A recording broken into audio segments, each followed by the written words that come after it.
Okay, so Grant Kramer and Nicole Brown Simpson start to have a relationship. And I guess during the course of dating, you would sometimes come along as well? Yeah.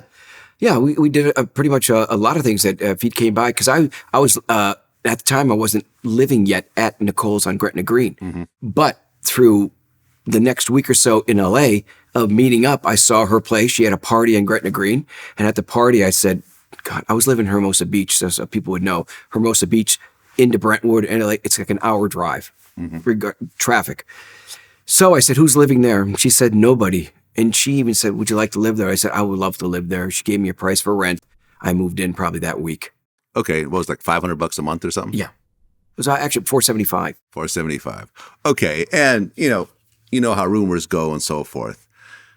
There wasn't like a threesome type relationship or nothing freaky like that going on? Yeah, no. I tell people last time I had a threesome, I had to blow up the menage a trois. The trois. The joke, let me tell the joke again. Last time I had a threesome, I had to blow up the trois. No, okay. no threesomes. It's like the old joke. I had a threesome last weekend, but I had 2 no-shows. Folks, please, where are we? I had 2 no-shows. It's not fun though, please. Okay. All right. So now you're living in Nicole's guest house. Yes. And she has 2 young kids at the time, Yeah. Justin and Sydney, who's 9 years old and 6 years old. Yeah, 6 at it. Okay. Now you have a daughter as well. Also 9. Also 9. So would your daughter kind of come over and play with the kids? Yeah, I would. So when I moved in there, I think the most important thing is no one even knew I was a parent, and I understand I was raised in a very large family, and my daughter and I were very close, and laughter was the key. Even though I didn't live with her, I'd pick her up on the weekends.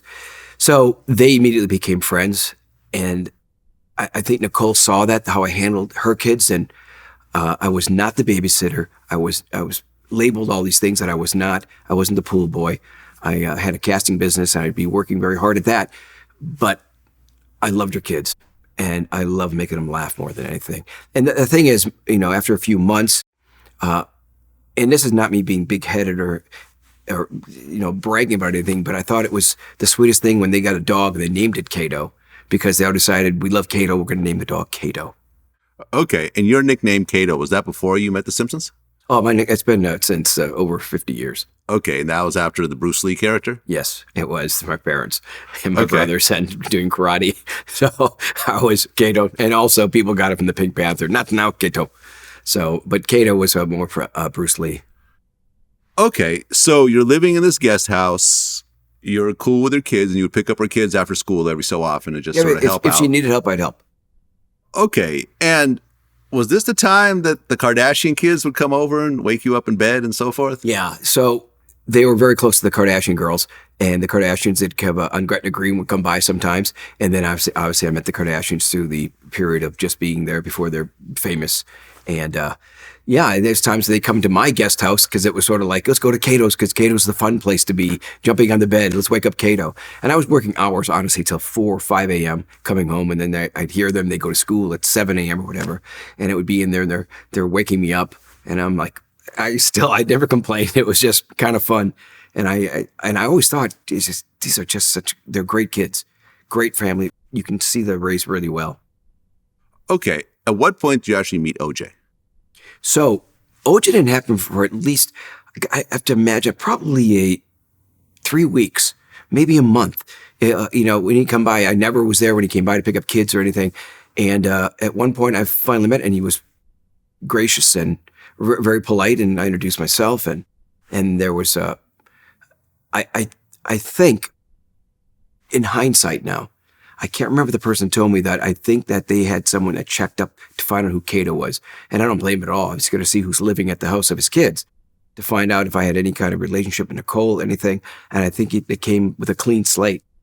So I believe that is why he was so kind to me. Okay, he hired a private investigator. Or someone to check up on who I was. But I was told at a point there was someone hired to find out who Kato was. Well, yeah. I mean, you would think that any ex-husband, father would be concerned that you have this grown man who's not a family member, good-looking guy with long blonde hair, and he's not only around your attractive ex-wife, but he's also around the young kids. Right. So there's a lot of kind of red flags that Right. I get would, set like you off. said, I would do the same. Yeah, I find out exactly. who's there living with my kids. Okay. At the time that you moved into the house, they were divorced. But I guess right around May of 93, they try to work it out. Yeah. They would go on dates. They would have dates and try to work it out. And yeah, I thought it was the best thing ever. And I didn't see any physical altercations, but I did hear a verbal battle and all that. And, you know, A verbal I think there was arguments going on. Okay. And then I would just, I've said this before, that when I was raised, if my parents fought, they never did it without kissing each other at the end. And I'm serious. So I said, you guys should try that. So I would always say, you guys shouldn't fight. And I would just, and I was just a young kid and I'm giving advice, but I was really speaking from my heart saying, hey, you guys got the world. You got the best life. I mean, you're in Brentwood. What problem could you have? Well, they had problems.